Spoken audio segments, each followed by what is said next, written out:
Hello friends, welcome to my channel PCS with Chauhan. Guys, मेरा नाम है कीरत चौहान।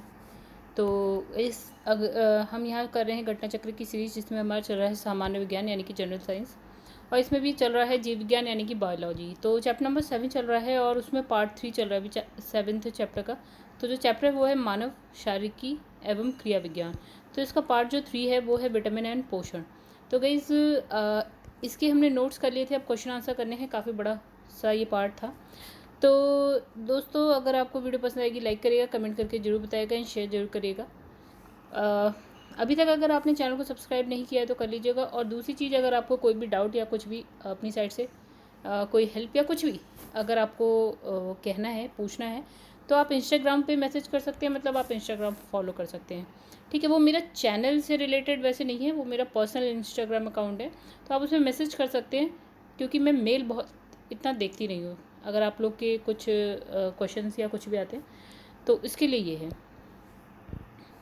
तो गाइस, पहले देख लेते हैं ना इंडेक्स। तो अभी जो है हम चैप्टर नंबर 1 से करते हुए आ रहे हैं। अभी हम पहुंच गए चैप्टर नंबर 7 में, पार्ट 3 में विटामिन पोषण। थोड़ा सा बड़ा पार्ट है, इसलिए इसमें पार्ट्स बन गए हैं, मतलब इसके भी पार्ट्स बन गए। आगे के भी टॉपिक देख लीजिए, हमें आगे क्या क्या करना है। और आपको मेरी वीडियो यानी मेरे चैनल पर अगर गाइस कुछ भी पसंद आता है तो चैनल को जरूर सब्सक्राइब करिएगा। तो गाइस देखिए, नोट्स वाला पार्ट हम कर चुके थे, अब क्वेश्चन आंसर पे आते हैं विटामिन एंड पोषण की। तो देखिए, निम्नलिखित में से कौन सा आहार मानव शरीर में नए ऊतकों की वृद्धि के लिए पोषक तत्व प्रदान करता है? तो इसमें है फल, पनीर, सब्जी और मिठाई। तो इसमें हो गया पनीर, ठीक है। तो जो पनीर है यानी कि इंग्लिश में बोल देते हैं चीज़, मानव शरीर में नए ऊतकों यानी कि टिश्यू की वृद्धि के लिए पोषक तत्व प्रदान करता है। ये दूध से बना होता है, ठीक है। और जिसे विभिन्न जीवाणुओं लैक्टोबैसिलस लैक्टिस या ल्यूकोनोस्टोक सिट्रोबोरम द्वारा किण्वन कर तैयार किया जाता है। चलिए, नेक्स्ट क्वेश्चन आईएएस का है। क्वेश्चन देख के ही पता चल जाता है। तो इसमें लिखा है प्रोबायोटिक खाद्य से संबंधित निम्नलिखित कथनों पर विचार कीजिए। तो इसमें लिखा है प्रोबायोटिक खाद्य में सजीव जीवाणु विद्यमान होते हैं जो मानव के लिए लाभकारी होते हैं, ठीक है। फिर इसमें लिखा है प्रोबायोटिक खाद्य जो है अंत फ्लोरा के अनुरक्षण में सहायक होता है। तो इसका आंसर है 1 और 2 दोनों ही सही हैं। तो इसमें लिखा है प्रोबायोटिक खाद्य जो है खाद्य में मानव के लिए लाभकारी सजीव जीवाणु विद्यमान होते हैं। साथ ही प्रोबायोटिक खाद्य अंतर्फ्लोरा के अनुरक्षण में सहायक होता है। उल्लेखनीय है कि अंतर्फ्लोरा मानव पाचन तंत्र में मौजूद अरबों जीवाणुओं को दी गई संख्या है। मतलब अरबों जीवाणु को दी गई संख्या अंतर्फ्लोरा। अंतर्फ्लोरा में लाभकारी और हानिकारक दोनों प्रकार के जीवाणु होते हैं। प्रोबायोटिक खाद्य में लाभकारी जीवाणु अंतर्फ्लोरा के हानिकारक जीवाणुओं के साथ संतुलन बनाने में सहायक सिद्ध होते हैं। चलो आगे बढ़ते हैं। इसमें लिखा है न्यूट्रोस्क्यूटिकल्स उत्पाद है जिसमें होते हैं पोषक और औषधि प्रभाव। तो ये यूपीपीसीएस प्री 2009 का क्वेश्चन है। तो इसमें लिखा है आपका गाइज न्यूट्रोस्यूटिकल्स शब्द न्यूट्रिशन तथा फार्मास्यूटिकल शब्द से मिलकर बना हुआ है। तो इसमें कहा न्यूट्रोस्यूटिकल उत्पाद नियमित पोषण मूल्यों के साथ साथ औषधीय लाभ प्रदान करते हैं। मतलब पोषण और औषधीय लाभ दोनों। अब लिखा फंक ने निम्नलिखित में से किसका आविष्कार किया था? तो किसका किया था? विटामिन का। तो 1911-12 में पॉलिश विज्ञानी है जिनका नाम है कैसिमिर फंक। तो उन्होंने सबसे पहले जो है विटामिन की अवधारणा का निरूपण किया और इसी का शब्द सबसे पहले इन्होंने ही दिया, ठीक है। अब लिखा है कि निम्नलिखित में से कौन सा युग्म सही नहीं है? तो एमपीपीएससीएस का क्वेश्चन है। तो विटामिन डी जो है आपका लिखा है पॉल मूलर, ठीक है, ये सही नहीं है। बाकी आपका विटामिन ए मैक्यूलन, विटामिन सी आपका जेम्स लैंड, और ये मैक्यूलन विटामिन बी। तो मतलब इसका क्या हुआ कि जो आपका जेम्स लैंड है, उन्होंने 1747 में बताया था कि खट्टे फलों के प्रयोग से स्कर्वी रोग से बचा जा सकता है, ठीक है। तो खट्टे फल में क्या है? विटामिन सी पाया जाता है। तो वही लिखा है यहाँ पे जेम्स लैंड विटामिन सी के बारे में। उसके बाद लिखा है पॉल मूलर विटामिन डी के से संबंधित नहीं है। ये किससे? डीडीटी के कीटनाशक गुणों की खोज और मलेरिया एवं पित्त ज्वर जैसे वेक्टर रोगों के रोकथाम में इनकी उपयोगिता के लिए जाने जाते हैं। अब विटामिन ए और बी की खोज की अगर हम बात करें तो एल्मर मैक्यूलम द्वारा की गई है, जबकि ठीक है ए और बी दोनों ही सही हैं। चलो आगे बढ़ते हैं। अब लिखा है विटामिन क्या होते हैं। ओके, तो इसमें लिखा है विटामिन जटिल कार्बनिक यौगिक होते हैं जो शरीर में उपापचयी अभिक्रियाओं में उत्प्रेरकों की क्रियाओं का नियंत्रण करते हैं। तो इसने कहा जंतुओं को अधिकांशतः विटामिन जो है भोजन से प्राप्त होता है। ठीक है, इसका संश्लेषण पादप करते हैं। फिर अब तक जो है 20 प्रकार के विटामिन ज्ञात हो चुके हैं। तो एक उसमें से जो 11 होते हैं वो जल में घुलनशील होते हैं और जो 9 होते हैं वो वसा में घुलनशील होते हैं।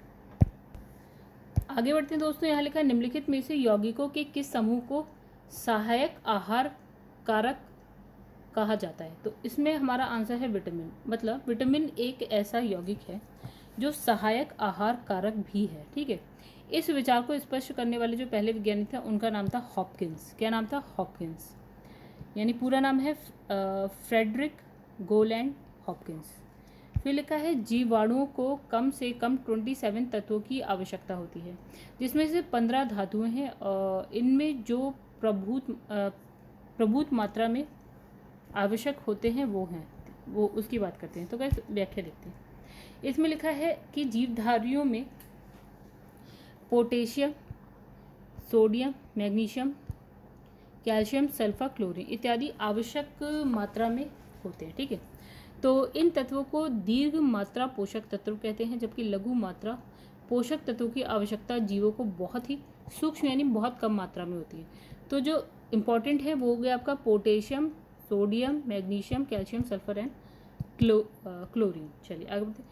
तो भोजन के वर्ग में प्रति यूनिट कैलोरी की मात्रा सर्वाधिक होती है। तो किस में सबसे ज़्यादा होती है? वसा में होती है। इसलिए हम कहते हैं कि वसा को बहुत ज़्यादा नहीं खाना चाहिए। तो भोजन के वर्ग में जो है वसा में प्रति यूनिट कैलोरी की मात्रा सर्वाधिक होती है, क्योंकि इसमें ऑक्सीजन कम होने के कारण इसका ऑक्सीकरण अधिक होता है। तो 1 ग्राम कार्बोहाइड्रेट या प्रोटीन के उपापचयी जारण से 4 किलो कैलोरी। वैसे यहाँ लिखा है कि 1 ग्राम हाइड्रोकार्बन या प्रोटीन के उपापचयी जारण से 4 किलो कैलोरी, जबकि 1 ग्राम वसा के जारण से 9.3 किलो कैलोरी ऊर्जा की प्राप्ति होती है। वसा के स्रोत क्या? जंतु, वनस्पति दोनों हो सकते हैं। मतलब जंतु से आप कह लीजिए जैसे कि घी हो गया, मक्खन हो गया। ठीक है, वनस्पति से आप कह लीजिए कि तेल हो गया, सूरजमुखी का, सरसों का, एक्सेट्रा। अब इसमें नेक्स्ट है कि सेब का हृदय रोगियों के लिए विशेष महत्व है, क्योंकि ये बड़े स्रोत हैं। तो किस चीज़ के हैं? पोटेशियम के, केवल पोटेशियम के। तो दोस्तों देखिए यहाँ लिखा है सेब का हृदय रोगियों के लिए विशेष महत्व होता है। इसके सेवन से कोलेस्ट्रॉल घटता है। तो ये तभी कहा जाता है कि आप ना डेली एक सेब खाइए। सेब में पाए जाने वाला एंटीऑक्सीडेंट रक्त वाहिकाओं में पाए जाने वाले वसा से सुरक्षा प्रदान करता है। तो सेब में पर्याप्त खनिज तत्व पाए जाते हैं। इसमें पोटेशियम महत्वपूर्ण होता है, जो हृदय की धड़कन को नियंत्रित करता है और उच्च रक्तचाप यानी कि हाई बीपी को सामान्य बनाए रखता है। तो सेब इम्पॉर्टेंट है, खाया करिए। तो इसमें लिखा है नेक्स्ट क्वेश्चन देखिए, आईएएस का है, क्वेश्चन देख के आप समझ जाएंगे। ठीक है, तो यहाँ पे लिखा है कि आहार में नियमित रूप से ताजे फल और सब्जियाँ ग्रहण करना वांछनीय है, क्योंकि ये ऑक्सीकरण रोधी एंटीऑक्सीडेंट तत्वों के अच्छे स्रोत होते हैं। ऑक्सीकरण रोधी तत्व व्यक्ति के स्वस्थ बने रहने और दीर्घायु होने में किस प्रकार सहायक सिद्ध होते हैं। तो आंसर है हमारा, सीधा आंसर देख लेते हैं। तो आंसर है सी, यानी कि ये शरीर में चयापचय के उपोत्पाद के रूप में उत्पन्न मुक्त मूलकों को निष्क्रिय बनाते हैं। तो गाइस बैकग्राउंड साउंड पे मत जाना, ये मेरा बेटा है। ठीक है, तो वो भी यहीं बैठे हुए हैं। ठीक है, तो अब देखिए गाइस, देखिए आईएएस के क्वेश्चन पे मैं बहुत ज़्यादा देखिए फोकस, मतलब बहुत ज़्यादा, अगर मुझे समझ में आए तो ठीक है, लेकिन अगर कहीं मुझे टफ लगता है तो मुझे लगता है कि ये स्किप करिएगा, क्योंकि पीसीएस का लेवल आईएएस का लेवल काफ़ी अलग होता है। अब यहाँ लिखा है प्रति ऑक्सीकारक या फिर हम कहें प्रति उपचायक वे यौगिक है जिनको अल्प मात्रा में दूसरे पदार्थों में मिला देने से वायुमंडल में ऑक्सीजन के साथ इसकी अभिक्रिया का निरोध हो जाता है। और ऑक्सीकरण एक रासायनिक प्रक्रिया है जिसमें इलेक्ट्रॉनों का स्थानांतरण किसी पदार्थ से ऑक्सीकारक एजेंट में होता है। तो ऑक्सीकरण अभिक्रिया के फलस्वरूप मुक्त मूलक उत्पन्न हो सकते हैं, जिसके द्वारा कोशिकाओं को क्षति पहुंचाने वाली श्रृंखला अभिक्रिया आरंभ हो जाती है। प्रति ऑक्सीकारक पदार्थ स्वयं ऑक्सीकृत होकर और मुक्त मूलकों को निष्क्रिय कर कोशिकाओं में होने वाली इन श्रृंखला अभिक्रिया को रोक देते हैं। तो समझ में आया तो बहुत अच्छी बात है, नहीं आया तो भी कोई बात नहीं। चलिए आगे बढ़ते हैं। अब लिखा है निम्नलिखित में कौन सा विटामिन और उसकी कमी वाला रोग सुमेलित नहीं है। तो यहाँ पे जो गलत है वो है आपका, देखिए कि जो हम पढ़ रहे थे ना कि vitamin A, B1, B2, B3 ऐसे करके सारे जितने भी विटामिन थे तो उसको एक और नाम से जाना जाता है, ठीक है। तो ये हो गए वो दूसरे नाम, ठीक है। तो फिर अब इसकी कमी से होने वाले रोग आगे लिख रखे हैं, ठीक है। तो यहाँ पढ़ने से अच्छा है आगे चलते हैं। तो जैसे कि हमने पढ़ा था B1 को हम बोलते हैं थायमिन, ठीक है। इसकी कमी से बेरी रोग होता है, ओके। तो अब इसने लिखा है कि B2 का रासायनिक नाम क्या है, किलोसिस होता है, ठीक है। अब इसने कहा कि राइबोफ्लेविन जो है विटामिन B2 का रासायनिक नाम होता है जिसकी कमी से किलोसिस होता है। ये हमें थोड़ा सा उल्टा हो गया, ठीक है। आगे बढ़ते हैं। अब लिखा है राइबोफ्लेविन की कमी से निम्न में से कौन सा रोग होता है। तो हमने अभी क्या पढ़ा, किलोसिस, ठीक है। अच्छा गाइस, बाकी इसमें देख लेते हैं। इसमें लिखा है कोबालामिन, इसमें है संघातिक रक्ताल्पता मतलब एनीमिया, ठीक है। फिर यहाँ पे है नियासिन की पेलाग्रा होता है, नियासिन की कमी से, और इसमें कैल्सीफेरोल अस्थि रुग्णता। नेक्स्ट इसमें है कि मानव आहार में पॉलिश किए हुए चावल के उपयोग से निम्नलिखित रोग हो जाता है। तो कौन सा रोग होता है, बेरी रोग। देखिए, सफ़ेद अनाज जैसे पॉलिश किए हुए चावल या गेहूं का आटा इत्यादि में जो है थायमीन पर्याप्त मात्रा में उत्पन्न नहीं होता है, मतलब उपस्थित नहीं होता है। यदि मानव आहार में मुख्यतः यही चीज़ें शामिल हैं तो ये शरीर में थायमीन की कमी का कारण बन सकते हैं। उल्लेखनीय है कि बेरी एक क्या है, आपका पोषण संबंधी विकार है जो थायमीन यानी कि विटामिन B1 की कमी के कारण होता है। चलो आगे बढ़ते हैं। अब यहाँ पे लिखा है प्रचुर स्रोत कौन सा है विटामिन का, ठीक है। तो ये है UPPSC प्री 2019, काफ़ी लेटेस्ट क्वेश्चन है। तो इसने कहा जैसे तो इसने कहा कौन सा गलत है ये बोलना है। तो इसने लिखा है जो B6 है, विटामिन B6 ये आपको धान के चोकर यानी कि राइस ब्रेन से मिल जाएगा, ठीक है। विटामिन ए आपको गेहूं अंकुर तेल इससे मिल जाएगा, और विटामिन के अल्फा से मिल जाएगा। विटामिन B2 का गलत लिखा है। तो देखिए इसमें क्या लिखा है, इसमें लिखा है कॉड यकृत तेल कॉड मछली के यकृत से व्युत्पन्न एक आहार पूरक है, ठीक है। इसमें ओमेगा 3 फैटी एसिड के अतिरिक्त क्या है, विटामिन A, D भी उपस्थित होता है।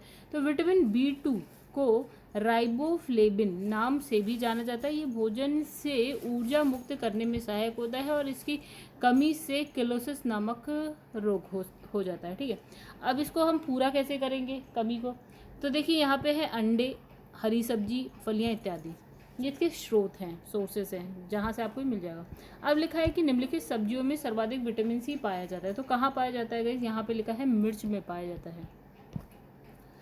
तो देखिए विटामिन C जो है मिर्च में पाई जाती है सबसे ज़्यादा। 100 ग्राम मिर्च में 143.7 मिलीग्राम, 100 ग्राम कुम्हड़े में 9 मिलीग्राम एंड 100 ग्राम मटर में 40 मिलीग्राम, 100 ग्राम मूली में 14.8 मिलीग्राम विटामिन C विद्यमान होता है। चलो आगे बढ़ते हैं। विटामिन जो खट्टे फलों में पाया जाता है तथा मिर्च को चर्म को स्वस्थ रखने में जरूरी होता है, तो होता है विटामिन C। तो विटामिन C विभिन्न प्रकार के खट्टे फलों यानी कि साइट्रस जो फल होते हैं यानी कि खट्टे फल होते हैं, जैसे कि आपका नींबू, संतरा, आंवला इत्यादि, इन सब में पाया जाता है। तो ये जल में क्या होता है, घुलनशील विटामिन है। विटामिन C जल में घुलनशील विटामिन है, ठीक है। विटामिन B और C जल में घुलनशील है, बाकी जो विटामिन हैं वो आपके वसा में घुलनशील होते हैं, ठीक है। ये जल में घुलनशील है जो कि चर्म को स्वस्थ रखने, दांतों के डेंटिन के निर्माण पे है, कोलेजन तंतुओं के निर्माण इत्यादि में कार्य करता है शरीर में इसकी कमी होने से स्कर्वी रोग हो जाता है। चलिए आगे बढ़ते हैं। विटामिन सी का मुख्य स्रोत क्या है, तो वो इसमें लिखा है कच्चे ताजे फल। ओके, खट्टे होते हैं क्योंकि। तो दूध में मुख्य रूप से vitamin A, vitamin B12, vitamin D, vitamin के उपस्थित होता है। दालों में प्रचुर मात्रा में प्रोटीन आपको मिल जाएगा। और घी में वसा की प्रचुरता होती है। विटामिन सी खट्टे यानी कि साइट्रस फल में मिल जाएगा आपको। फिर विटामिन सी का सबसे उत्तम स्रोत इसने कहा क्या होता है, आंवला होता है। ये भी आपको पता होना चाहिए। विटामिन सी का रासायनिक नाम क्या हो गया, एस्कॉर्बिक एसिड। ठीक है, इसका सबसे उत्तम स्रोत हो गया आंवला। और इसके अलावा ये खट्टे फलों जैसे कि नींबू, संतरा, मौसमी इत्यादि इन सब में मिल जाएगा अच्छी खासी मात्रा में। और इसका प्रमुख कार्य क्या है, ऊतकों में कोशिकाओं को परस्पर बांधे रखने वाले अंतर कोशिकाओं पदार्थ के मैट्रिक्स, कोलेजन तंतु और दांत के डेंटिन के निर्माण को सामान्य अवस्था में बनाए रखने का काम करता है। और ये जल में घुलनशील होता है। इसकी कमी से बॉडी क्या हो जाता है, स्कर्वी रोग हो जाता है। इसके प्रभाव से घाव नहीं बढ़ता, मतलब चोट लग जाती है, भरता नहीं जल्दी। अब घाव भरने के लिए निम्नलिखित विटामिन में से कौन सहायक है, तो गाइस यहाँ आंसर है सी यानी कि विटामिन सी। निम्नलिखित में कौन विटामिन सी का सबसे अच्छा स्रोत है, सिंपल आंसर है विटामिन सी की मात्रा सबसे ज़्यादा किस में मिलेगी आपको, इन सब में संतरा है। ठीक है, विटामिन सी का रासायनिक नाम क्या हो गया आपका, एस्कॉर्बिक एसिड हो गया। फिर विटामिन सी का सर्वाधिक प्रचुर स्रोत संतरा हो गया इन सब में। और फिर है किसके अवशोषण से विटामिन सी, किसके अवशोषण में विटामिन सी मदद करता है, तो गैस किसके अवशोषण में करता है, ये करता है लौह के। ठीक है, अच्छा कैल्शियम मैग्नीशियम के साथ विटामिन डी ग्रहण करने पर यह विटामिन कैल्शियम, मैग्नीशियम, अन्य खनिजों के अवशोषण की दर में वृद्धि करता है। इसी तरह विटामिन सी लौह अवशोषण में सहायक होता है। चलो आगे बढ़ते हैं। निम्नलिखित विटामिन में से कौन सा शरीर में भंडारित नहीं होता है, ठीक है, तो आंसर यहाँ पे विटामिन सी। चलो, विटामिन सी जल में विलय होता है। ये शीघ्र ही मूत्र के साथ उत्सर्जित हो जाता है और हमारे शरीर में संचित नहीं रहता है। तो कौन कौन से जल में घुलनशील होते हैं यानी कि विलय होते हैं, तो विटामिन सी होता है और vitamin B, vitamin A, D, E, ये सब जो है आपकी वसा में घुलनशील होते हैं। ठीक है, आगे बढ़ते हैं। निम्नलिखित में से किस विटामिन की कमी से खून का थक्का धीरे धीरे बनने की बीमारी होती है, तो वो हो गया विटामिन के की कमी से। ठीक है, तो विटामिन के की कमी से जो शरीर है उसमें खून का, जैसे चोट लग जाती है ना तो वो जम जाता है खून ऊपर शरीर में। ठीक है, तो वो चीज़ नहीं हो पाती, यानी कि खून का थक्का धीरे धीरे बनने की बीमारी हो जाती है। इस विटामिन को रुधिर स्राव रोधी पदार्थ कहते हैं। इसकी कमी वाले व्यक्तियों का ऑपरेशन आसानी से नहीं किया जा सकता क्योंकि क्या है, अधिक ब्लड है वह जाने का डर बना रहता है, क्योंकि जब थक्का ही नहीं बनेगा तो गैस वो ब्लड जो है बहता रहेगा। अब लिखा विटामिन जो रक्त के थक्का बनाने में प्रभावी होता है, तो ये हो गया रिपीट के आंसर हो गया। अच्छा, रक्त का थक्का गैस, फिर ये क्वेश्चन रिपीट देखिए कितनी बार आया है। फिर इसमें लिखा है रुधिर स्कंदन में कौन सा विटामिन, तो रिपीट वही वाला है, रक्त का थक्का विटामिन डी। निम्नलिखित में से कौन सा विटामिन प्रतिस्कंदन विषों के प्रति विष प्रतिकारक के रूप में प्रयोग किया जाता है, कहानी वही लिखिए, आंसर है आपका विटामिन के। अब लिखा है निम्नलिखित में से क्या आंत के जीवाणुओं द्वारा संश्लेषित होता है, तो देखिए इसमें मनुष्य की आंत के जीवाणु द्वारा विटामिन B12 और विटामिन के दोनों क्या होते हैं, संश्लेषित होते हैं। इंपॉर्टेंट क्वेश्चन है। विटामिन B12 यकृत यानी कि लीवर में लगभग 3 से 5 वर्ष तक संग्रहित रहता है। विटामिन B12 जल में विलय होता है। ठीक है, तो गाइस बात तो दोनों ही सही है, मतलब जो कथन कारक दोनों सही है, बस ये है जो कारक है कथन की सही व्याख्या नहीं करता है। दोनों अलग अलग बात कह रहे हैं लेकिन सही बात कह रहे हैं। तो इसने कहा यकृत यानी कि जो लिवर है, कोशिकाओं में विटामिन ए, डी, ई, के, B12 का संचय होता है। विटामिन B12 का रासायनिक नाम क्या हो गया, साइनोकोबालेमिन। ओके, विटामिन ये विटामिन जो यकृत में 3 से 5 वर्ष तक संग्रहित रहता है। विटामिन बी में कौन कौन से 1, 2, 3, 5, 6, 7, 9, 12 आते हैं। और विटामिन सी जल में घुलनशील होते हैं। जल में घुलनशील विटामिन का शरीर द्वारा उपयोग किए जाने के पश्चात जो बची हुई मात्रा है वो आपकी मूत्र के माध्यम से बाहर निकल जाती है। तो प्रश्न में दिए गए कारण कथन का स्पष्टीकरण नहीं करता है। ओके, चलिए फिर ये हो गया बड़ा सा क्वेश्चन जो कि आया यूपी पीसीएस में, आसान सा लग रहा था देखने। मानव शरीर अपने लिए आवश्यक सभी विटामिन का संश्लेषण कर लेता है? नहीं। शरीर के उचित विकास के लिए विटामिन अनिवार्य होते हैं। तो अभी कथन सही गलत है और कारण सही है, यानी कि ए आपका गलत है और दूसरा वाला सही था। ऐसे लिखा है अधिकांश विटामिन मानव शरीर में संश्लेषित नहीं किए जाते हैं, इसलिए इन्हें जो है पर्याप्त मात्रा में हम कहाँ से ग्रहण करते हैं? भोजन से। ठीक है, तो इतनी सी बात है, आगे बढ़ जाते हैं। तो विटामिन डी का स्रोत यानी कि सोर्स की बात करें तो वो हमें मिल जाता है आपका, आप जानते हो सन बाथ लेने से विटामिन डी मिलता है आपको, मतलब सूर्य की किरणों से, वो भी सुबह सुबह वाली। तो इसने कहा कि विटामिन डी का स्रोत सूर्य की किरणें हैं। वास्तव में सूर्य की किरणों के द्वारा विटामिन डी का निर्माण हमारी त्वचा कोशिकाओं द्वारा किया जाता है, जो कि यहाँ से निर्मित होकर रुधिर यानी कि ब्लड में मुक्त हो जाता है। इसके अलावा मक्खन, यकृत यानी कि लिवर, अंडों की जर्दी हो गया, आपका वृक्क हो गया इत्यादि से भी विटामिन डी मिल जाता है। विटामिन डी की कमी से बच्चों में क्या होता है? रिकेटस हो जाता है, और वयस्कों में क्या होता है? ऑस्टियोमेलेसिया नामक बीमारी हो जाती है। तो क्या रिकेटस आपको पता है? ऑस्टियोमेलेसिया ये बड़ों में होता है, ये बच्चों में होता है। चलो आगे बढ़ते हैं। निम्नलिखित में से कौन सा एक विटामिन सूर्य, ये हो गया रिपीट है ना गाइस, ये आप पढ़िए। तो गाइस ये क्वेश्चन भी हो जाता है रिपीट, आप पढ़िएगा। आगे बढ़ते हैं। निम्नलिखित में से कौन सा युग्म सही सम्मिलित नहीं है, यानी कि कौन सा गलत है? तो ये हो गया आपका गलत, और बाकी जो है 12 प्रति अरक्तता कारक, विटामिन 12 का विटामिन सी प्रति स्कर्वी कारक है, विटामिन के प्रति रक्त स्रावित का, मतलब इसकी कमी से ये हो जाता है। बाकी डी का गलत लिखा है, बाकी सब सही लिखे हैं। तो डी का रासायनिक नाम है कैल्सीफेरोल है, इसकी कमी से रिकेटस बच्चों में हो जाता है और बड़ों में होता है ऑस्टियोमेलेसिया। चलिए आगे बढ़ते हैं। विटामिन डी की अल्पता से होता है, क्या होता है आपका? ये भी होता है, ये भी होता है, ये बच्चों में होता है, वयस्क में होता है। अब लिखा विटामिन डी में निम्नलिखित में से क्या पाया जाता है? तो गाइस क्या? Calciferol, calciferol. ठीक है, तो विटामिन डी का जो रासायनिक नाम है वो ये है कैल्सीफेरोल। बैकग्राउंड साउंड पे मत जाइएगा गाइस, ये मेरा बेटा है, शोर कर रहे हैं। ठीक है, विटामिन सी का रासायनिक नाम हो गया एस्कॉर्बिक एसिड, और विटामिन ए का रासायन रेटिनॉल होता है, विटामिन ए। ठीक है, अब इसमें लिखा है कॉले कैल्सीफेरोल, तो ये तो सिंपल है, विटामिन डी का नाम है। कोलिक कैल्सीफेरोल जो है रासायनिक यौगिक का सामान्य नाम विटामिन डी है, मतलब इसी को विटामिन डी बोलिए, वो बोलिए, एक ही बात है। जंतु में 2 सक्रिय विटामिन डी होते हैं, एक तो ये हो गया कोलिक कैल्सीफेरोल, एक हो गया एग्रो कैल्सीफेरोल।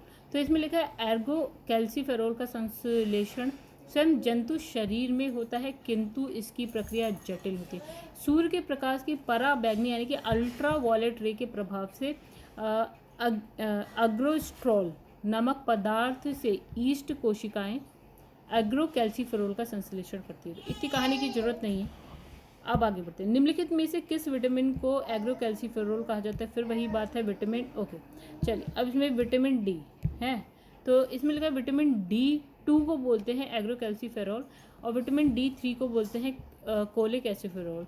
तो इसमें विटामिन D2 विटामिन डी का ही एक प्रकार होता है, जो मुख्यतः भोजन आहार अनुपूरक के रूप में मनुष्य को प्राप्त होता है। तो मुख्य रूप से भोजन में यह मक्खन, मशरूम, दूध, पनीर, मांस, अंडे की जर्दी, मछली के तेल आदि में मिलता है, और इसकी कमी से बच्चों में क्या हो जाता है? सूखा रोग, या फिर हम बोलते हैं रिकेटस हो जाता है।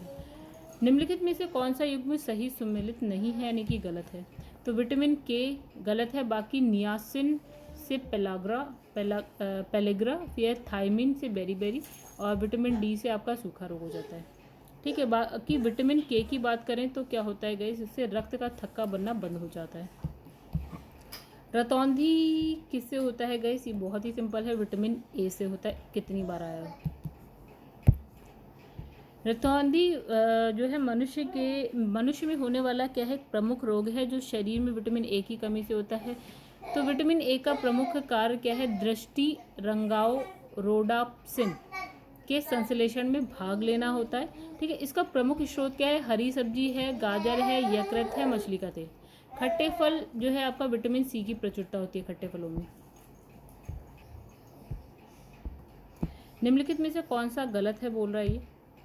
तो विटामिन ए संतरे में मिलता है, नहीं, विटामिन संतरे में क्या मिलता है? विटामिन सी मिलता है वैसे। ठीक है, तो विटामिन ए के यहाँ पे हमने बहुत सारे स्रोत पढ़ लिए, ये सारे।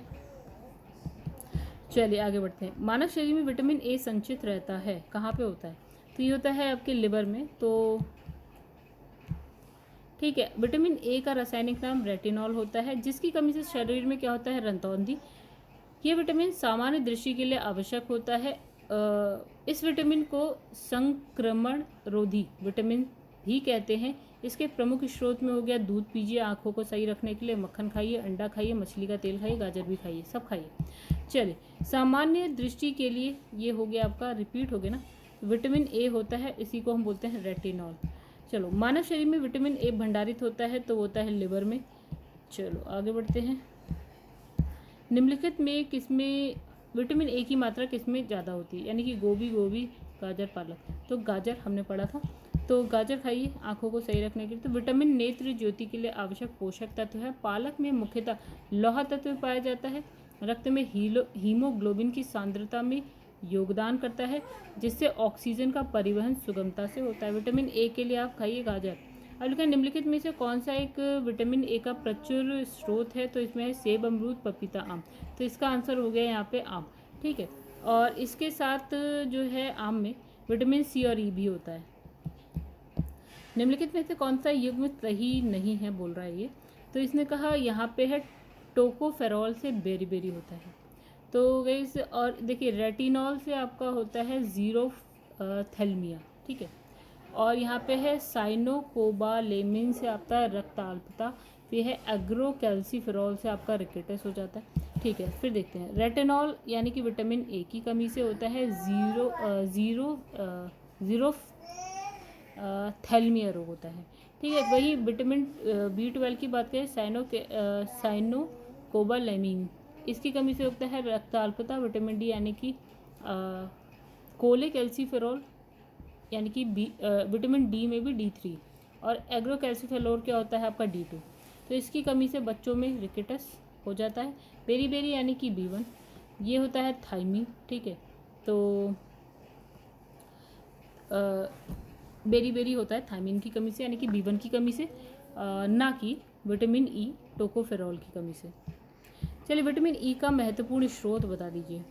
तो इसमें गेहूँ अंकुर का तेल।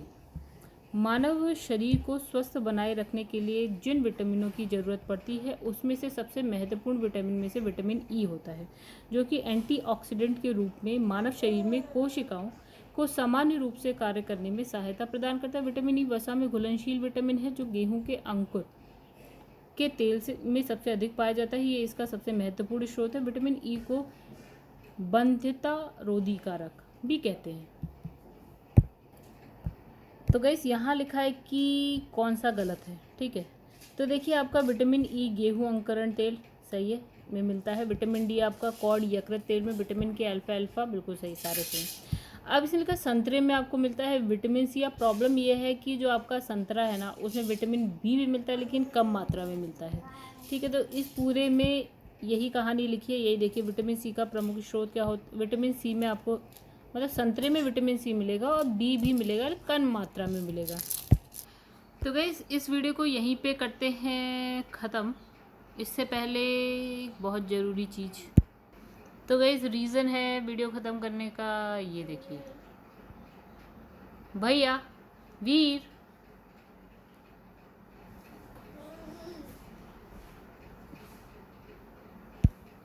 तो दोस्तों, अगर आपको कुछ भी चैनल पे अच्छा लगता है तो प्लीज़ चैनल को सब्सक्राइब जरूर करिएगा।